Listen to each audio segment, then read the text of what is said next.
अग्नि संभवा अर्थात अग्नि से उत्पन्न याज्ञसेनी द्रुपदराज द्वारा द्रोण शिष्य पांडवों के हाथों हुई लज्जाजनक पराजय का प्रतिशोध लेने हेतु संकल्पित यज्ञ की अग्नि से उत्पन्न याज्ञसेनी मैं ही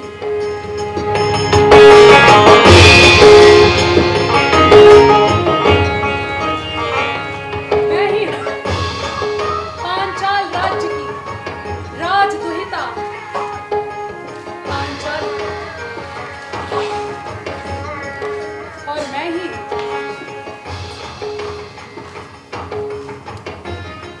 नीले कमल से अलौकिक सुगंध से युक्त श्यामल वर्ण अप्रतिम सौंदर्यशालिनी कृष्ण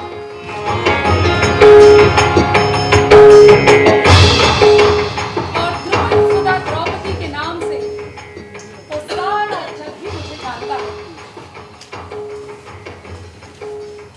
परंतु इन सब से अलग भी मेरा एक परिचय है। मैं हूं एक नारी, मात्र एक नारी जो सृजक है, जो सृष्टि रचती है, नवीन जीवन के अंकुरों में सिर्फ प्राणों का संचार ही नहीं करती, वो उसे आकार ही नहीं देती, अपितु अपने अंतस का सारा सत्व, सारा स्नेह उड़ेल कर वो कभी माता तो कभी भगिनी तो कभी पुत्री और कभी पत्नी, कई रूपों में वो जीवन सजाती है, संवारती है। नारी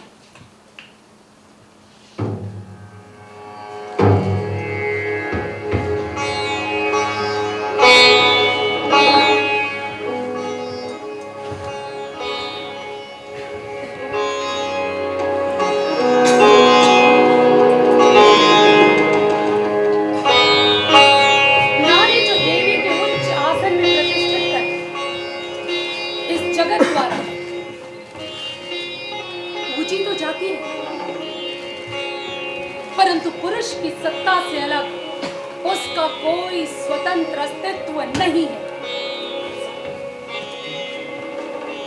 युगों युगों से उसकी नियति में क्या अंश मात्र भी परिवर्तन आया है?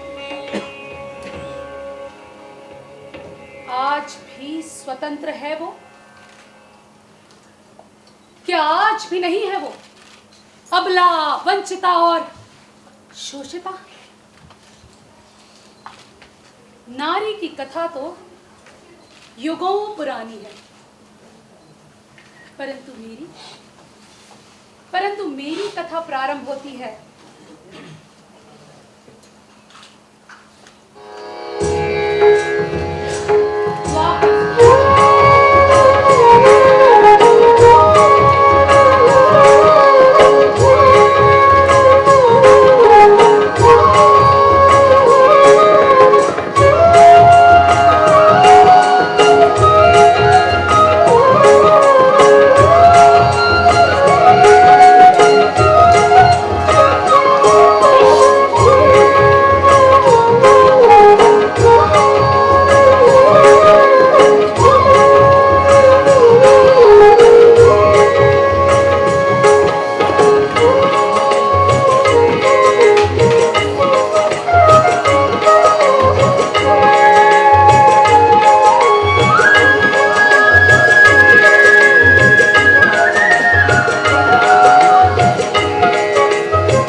और शांतनु के वंशज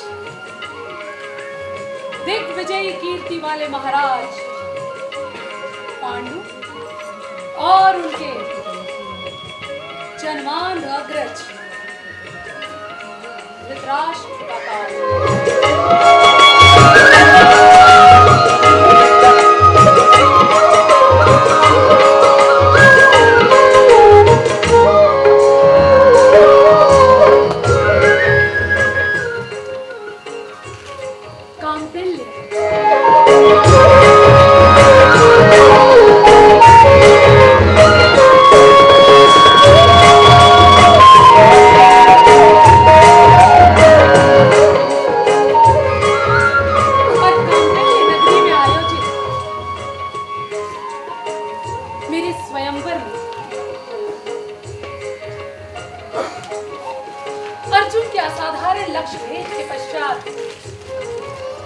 महाप्रतापी गुरुकुल के पुत्र वधु और महापराक्रमी पांडवों की पत्नी के रूप में हस्तिनापुर में मेरे प्रवेश का काल।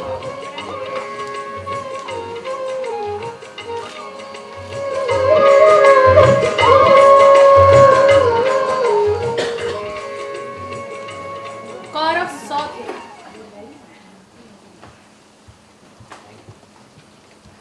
और पांडव मात्र 5, परंतु अपनी धर्मनिष्ठा और कर्तव्य परायण के कारण प्रजा और परिवार में प्रिय ज्येष्ठ पांडुपुत्र युधिष्ठिर कुरु साम्राज्य के वास्तविक उत्तराधिकारी थे। परंतु दुर्योधन की राज्य लिप्सा और महत्वाकांक्षा उनके राज्य अभिषेक में बाधक थी। सुकुटुंब कला बचाने के उद्देश्य से कौरवों को वैभव संपन्न, साधन संपन्न हस्तिनापुर दिया गया और मेरे संतोषी पांडवों को उजाड़ खांडव प्रस्थ का वो वन प्रदेश। परंतु पांडवों ने अपने पुरुषार्थ और श्री कृष्ण जैसे शुभ चिंतक संबंधी के सहयोग से उस उजाड़ खांडव प्रस्थ को भी वैभव संपन्न राज्य में बदल दिया, जिसकी इंद्रपुरी को लज्जित करने वाली राजधानी थी इंद्रप्रस्थ।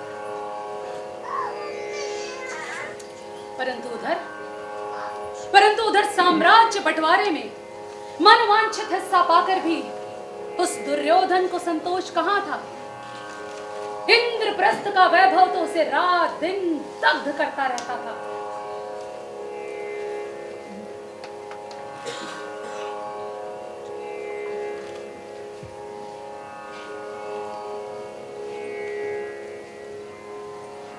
पांडवों को दूत भेजकर राजकीय निमंत्रण देकर हस्तिनापुर बुलाना और द्यूत क्रीड़ा का आयोजन इसी श्रृंखला की अगली कड़ी थी। और आगे का लोमहर्षक घटनाक्रम तो सर्वविदित है। हस्तिनापुर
और मणिखचित सिंहासनों पर आसीन सभासद और आप्तजन और सभागार के मध्य में भवितव्य की भूमिका बनकर सजा ये द्यूत मंच।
प्रतिशोध की विनाशकारी लपटें प्रज्वलित करता।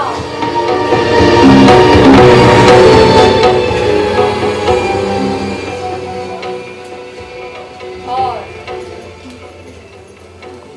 सर्वग्रासी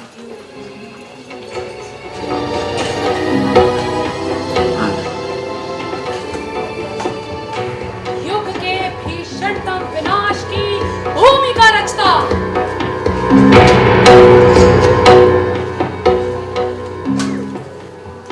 एक और कपटी शकुनी, दुर्बुद्धि दुर्योधन और कुरु राजकुमार, तो उनके ठीक सम्मुख है धर्म, सत्य और शील की साक्षात मूर्ति युधिष्ठिर।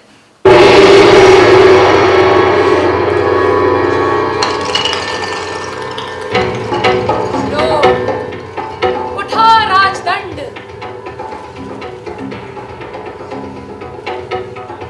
और हुआ प्रारंभ ये द्यूत राजाज्ञा पाकर।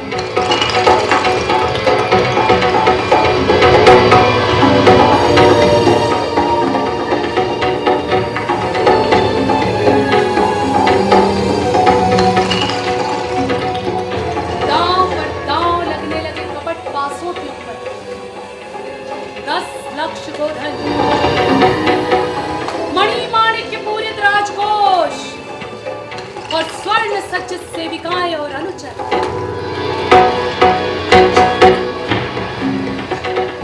एक एक कर लग चुके थे सभी गांव पर, परंतु एक भी पासा पड़ा नहीं अनुकूल।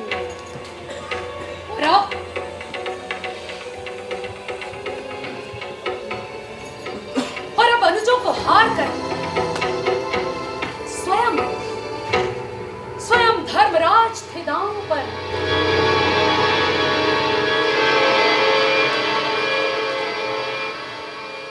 क्षणांश में चक्रवर्ती से सर्वहारा में रूपांतरण।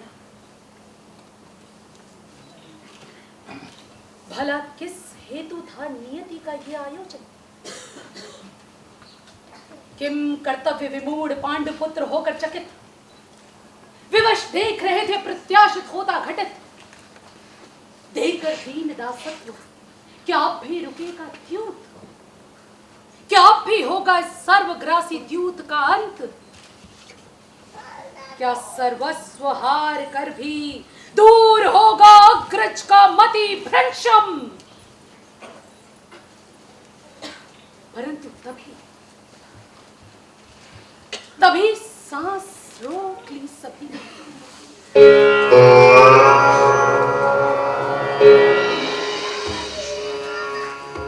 क्योंकि अब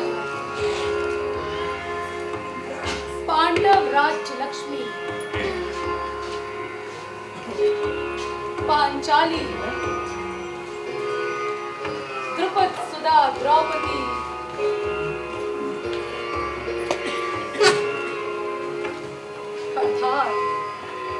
अर्थात मैं स्वयं थी गांव पर।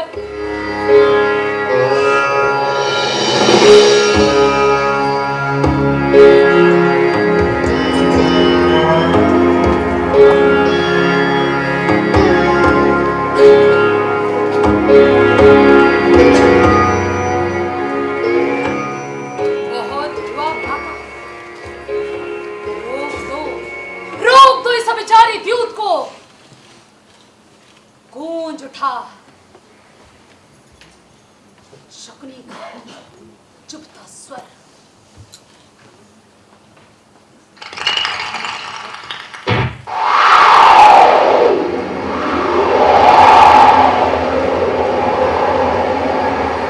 पर होनी को रोक पाया है भला कौन?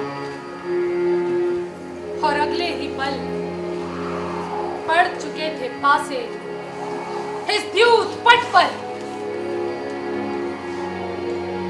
लो,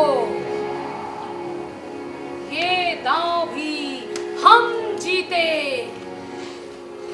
गूंज उठा शकुनी का चुपता स्वर।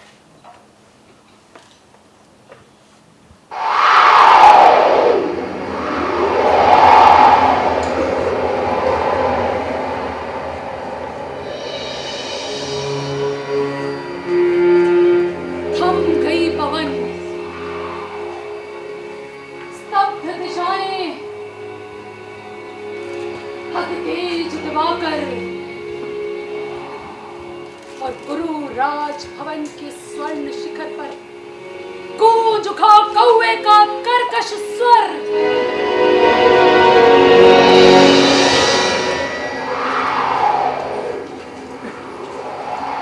प्रातिकाम, सभा में उपस्थित करो विजिता दासी को सत्वर।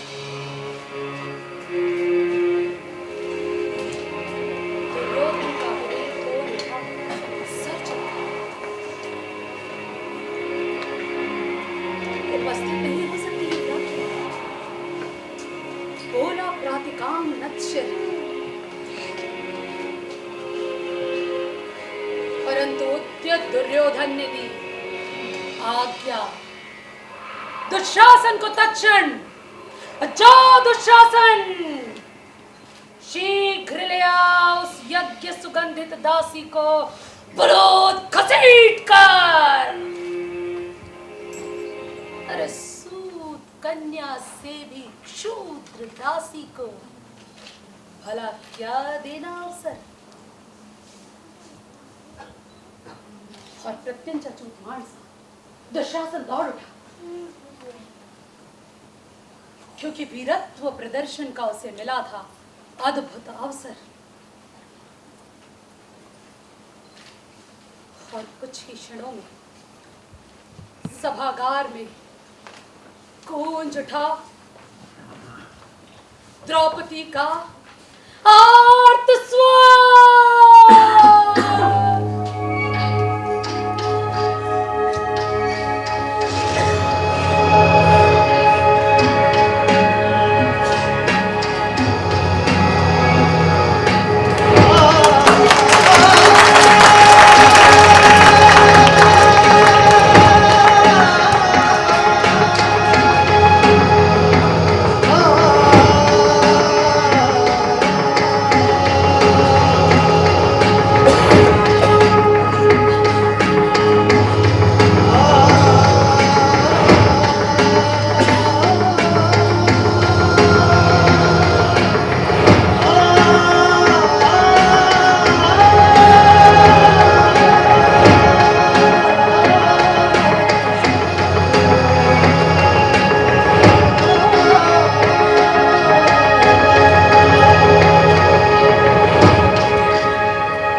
एक वस्त्रावला को दुशासन ले आया था। बलात् खटीक कर दुशासन के बलिष्ठ बाजुओं से छिटक कर मैं द्रौपदी मांगने लगी अभय। कुरुकुल के बाण बिंदुओं से एक एक कर मैं द्रौपदी मांगने लगी अभय। कुरुकुल के बाण बिंदुओं से एक एक कर कुरुकुल के श्रेष्ठ पितामह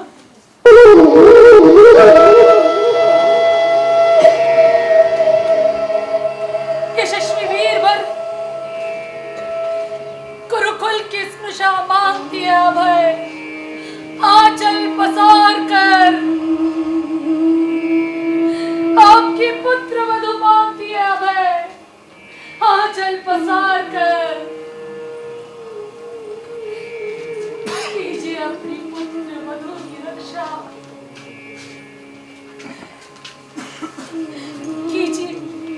कीजिए अपनी स्नुषा की रक्षा।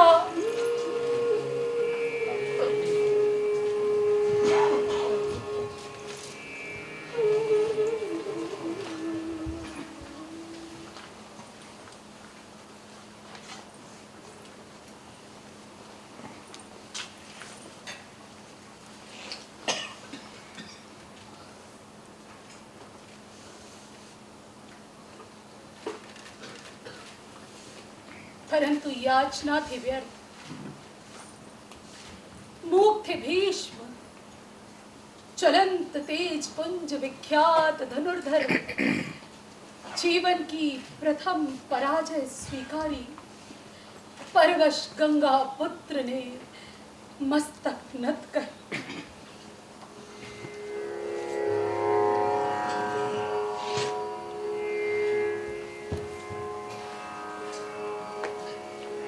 रोकिए महाराज, रोकिए ये अनाचार।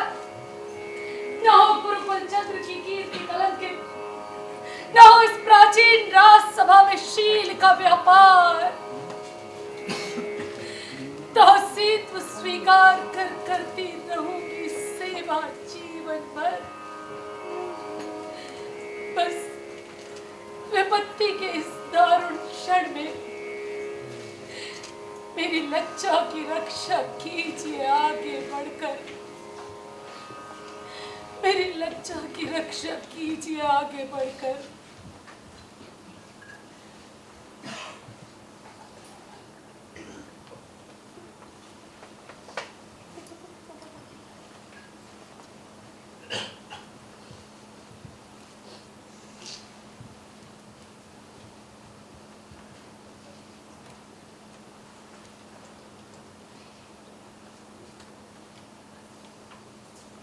परंतु मौन ही रहे धृतराष्ट्र, अविचल निर्विकार।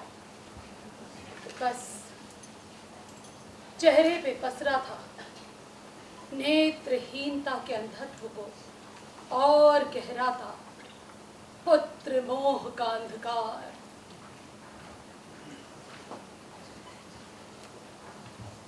पितामह भीष्म, आचार्य द्रोण, कृपाचार्य कुरुपुत्र अश्वत्थामा, सही है आपका मौन। अरे कोई तो आए आगे उठकर। स्त्री की वत्सल कुक्षी से उत्पन्न शक्तिवान पुरुषों,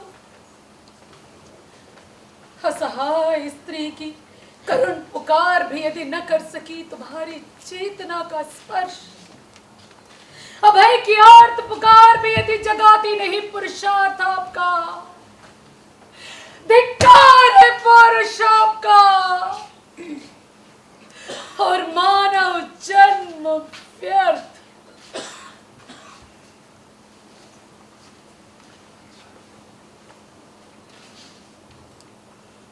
शांत जलाशय को अस्थिर करते से गूंज उठे सभागार में मुझ कर वो नक्षत्राणी के स्वर।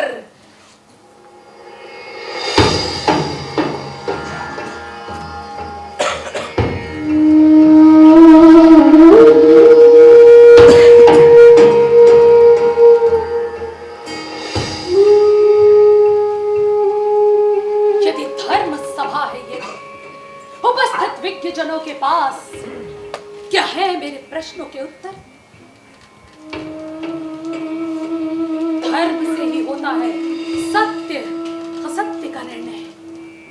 धर्म ही देता है हर स्थिति में निर्देश निर्णायक बनकर। तो फिर कौन सा धर्म देता है आज्ञा पराधीन पति को पत्नी की स्वतंत्रता को लगाने दांव पर?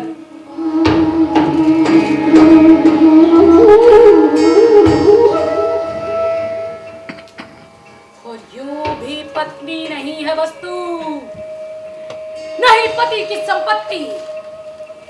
तो फिर कैसे फेंका जा सकता है उसे जड़ वस्तुओं की भांति क्यों पट पर?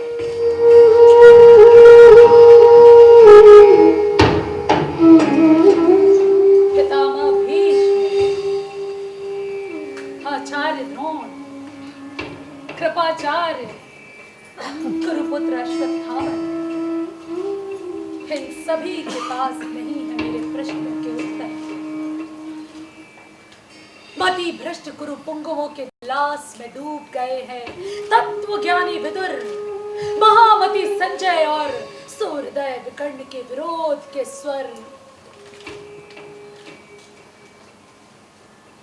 कुरु राज सभा में आसीन एक भी वीर को नहीं छुपाया मेरा रुदन।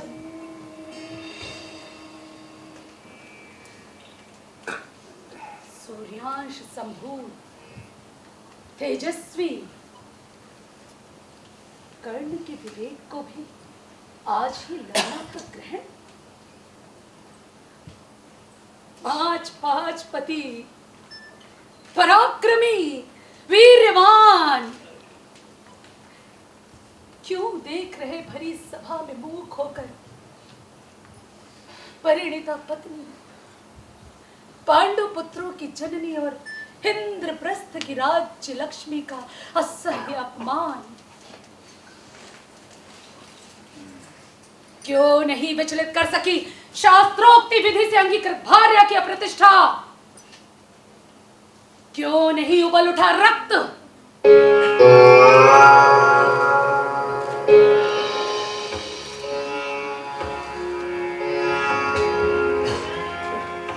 क्यों नहीं हुआ सप्तपति के वचनों का निर्वहन।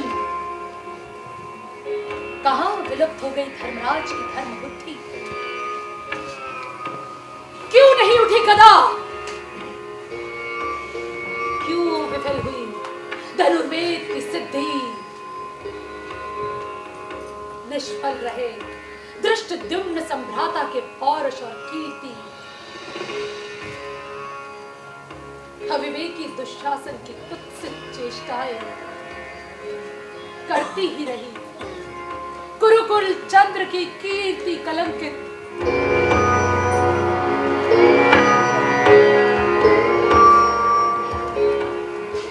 कौन सा धर्म कहता है कि मत करो असहाय स्त्री की शील रक्षा। शरणागति मांगी मैंने कुरु वीरों से पर पाई भूख उपेक्षा।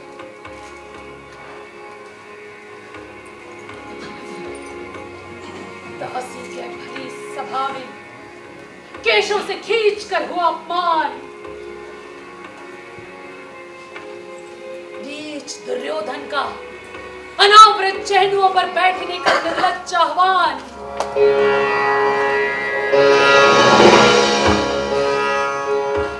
लज्जा वरण हरने का पापी दुशासन का घृणित प्रयास और वेश्या के भरी सभा में महावीर कर्ण का अट्टहास।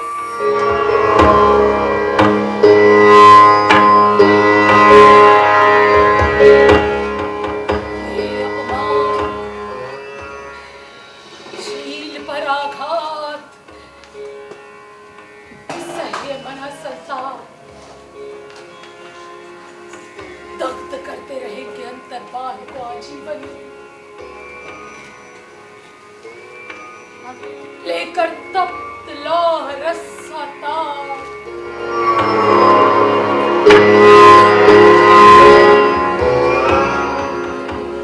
मात्र वस्त्र हरण की चेष्टा नहीं है। तार तार हुआ है आज मेरा आत्मसम्मान।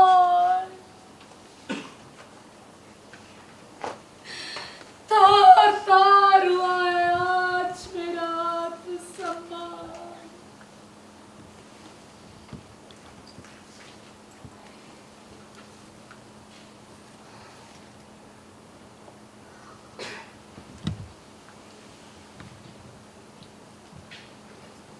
तार तार हुआ है आज मेरा आत्मसम्मान।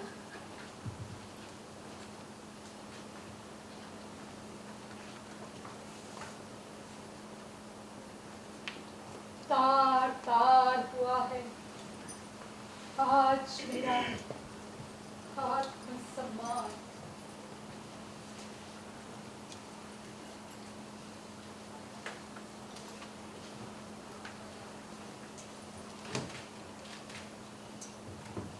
तार तार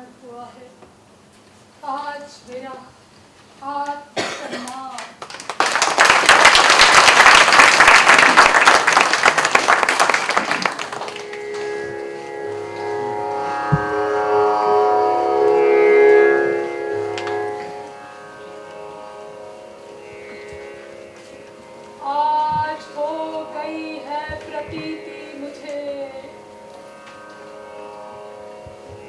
सब कुछ है क्षणभंगुर, कुछ भी नहीं ऐसा जिस पर कर सकूं अभिमान। घोर विपत्ति के इस दारुण क्षण में आज हो गया है मेरा पूर्ण समाधान। न मैं हूँ भगनी किसी की, न पुत्री न पुत्र वधू न राजमाता, कोई नहीं है मेरा और न मैं किसी की। अकेली हूँ मैं, नितांत अकेली। व्यर्थ है सारे संबंध, नहीं किसी से आस, कोई विचार शेष नहीं मन में, बस एक विश्वास। बंद नयन अविरल अश्रुधार, न भय न दीन का, बस एक व्याकुल पुकार। न भय न दीन का, बस एक व्याकुल पुकार।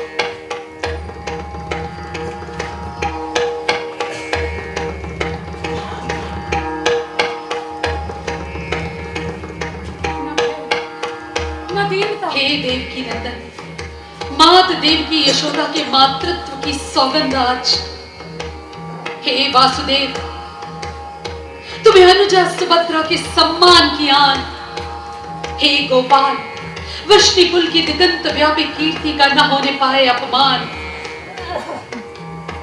दौड़ो कृष्ण, दौड़ो सखा, रखो अपनी कृष्णा का मान। हे मिलिंद, हे श्री कृष्ण, हे घनश्याम, रक्षाम रक्षाम रक्षाम। हे अच्युत, हे गुंडाकेश, हे मधुसूदन, त्राहि माम त्राहि माम त्राहि माम। हे अशरण शरण गोविंदा, हे केशव, हे माधव, तव शरणम तव शरणम तव शरणम। हे द्वारकाधीश, हे पुरुषोत्तम, हे ब्रह्मांड नायक, वंदनम वंदनम वंदनम। हे द्वारकाधीश, हे पुरुषोत्तम, हे ब्रह्मांड नायक, वंदनम वंदनम वंदनम।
अलौकिक अपार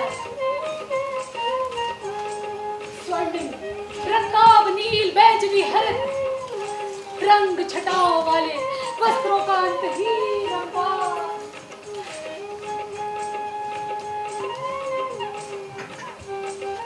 ना जाने किस लीला से पाया मेरे चीर या छोर विस्तार।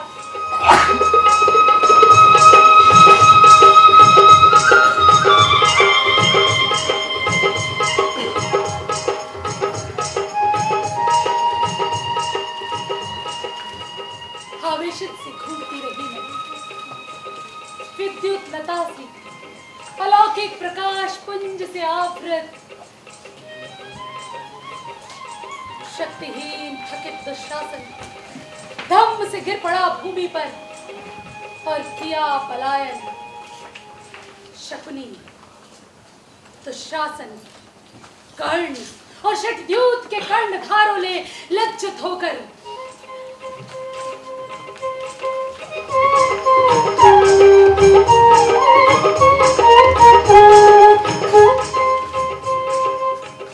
दिव्य वस्त्रों का मोर पंखी स्पर्श और मन में गूंजती मुरली की आश्वस्तकारी धुन।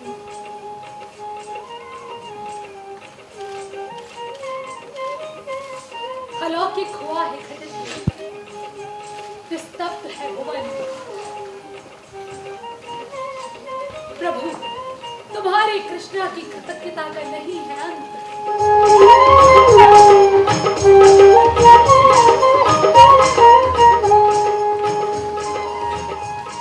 प्रत्यक्ष सम्मुख नहीं थे सखा तुम, पर मन में नहीं संशय रखती है कि घोर विपत्ति में सहाय से आए तुम ही कि वस्त्र रूप धरकर। हे अच्युत, हे केशव, हे माधव, शत शत वंदनम, शत शत वंदनम।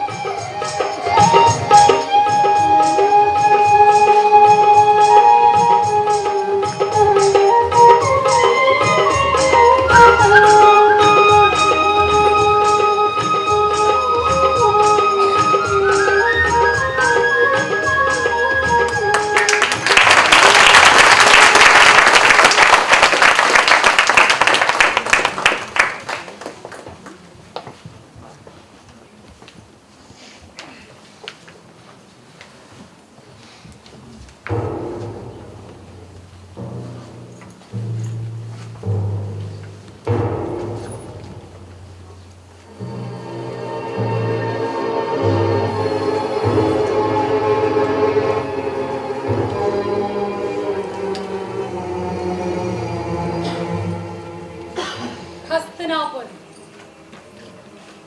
अनिवार्य परिणति, सूर्यांश संभूत, साक्षात अग्नि ज्वाल थी मैं,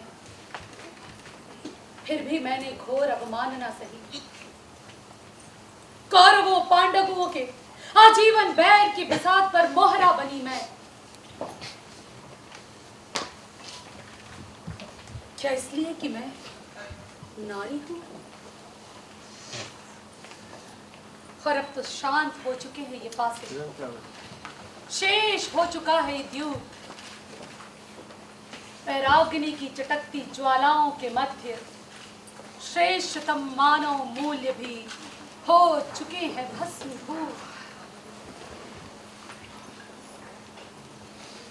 पर क्या यही अंत था इस द्यूत का? क्या नियति रच चुकी थी एक बड़े द्यूत की भूमिका? मनुष्य के अधःपतन और अविवेक के दानवी अवशेषों के बीच पुनः सजने थे पासे और छिड़ना था संघर्ष धर्म और अधर्म के बीच।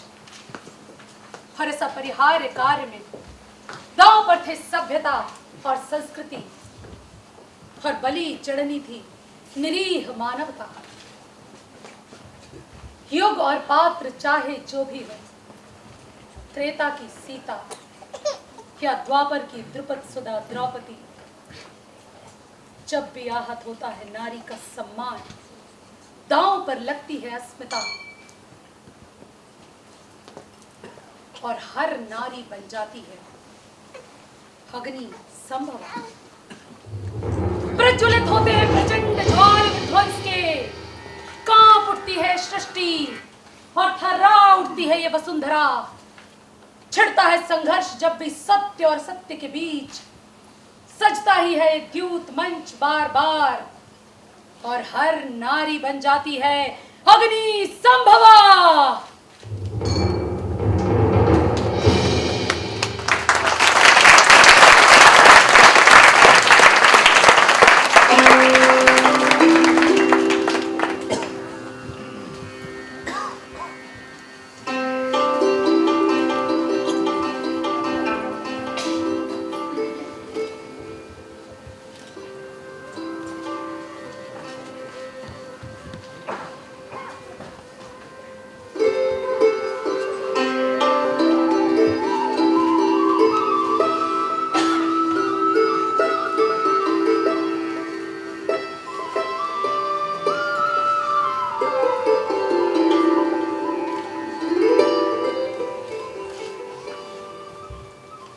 युगांतर हो चुका है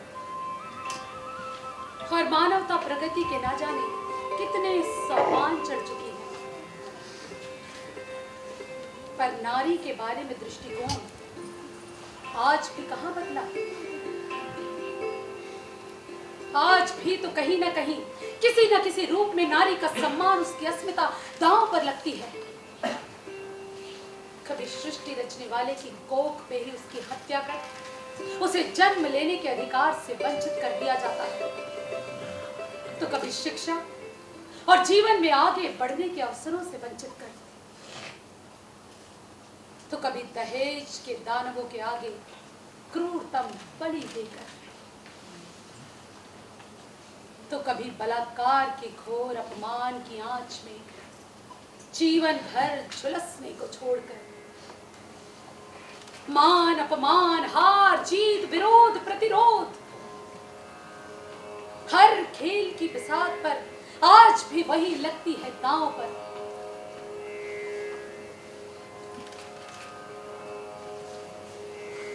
द्रौपदी के सम्मान की रक्षा तो श्री कृष्ण ने की, पर आज कहां कहां और कितनी बार अवतरित होंगे कृष्ण। तो क्या किसी चमत्कार की आशा में नारी का अपमान, उसकी अवमानना का सिलसिला यूं ही चलने दे? नहीं, हमें अपने अस्तित्व के इस लड़ाई में स्वयं ही अपने अंतस की अग्नि को प्रज्वलित करना होगा, अपने सुप्त तेज से साक्षात्कार करना होगा और साक्षात अग्नि ज्वाल बनकर सारे वंचना, सारे बंधनों की कारा को भस्मीभूत करना होगा। क्योंकि स्वयं पर विश्वास की अनुभूति का क्षण ही बनाएगा हमें अपराजिता अग्नि संभवा।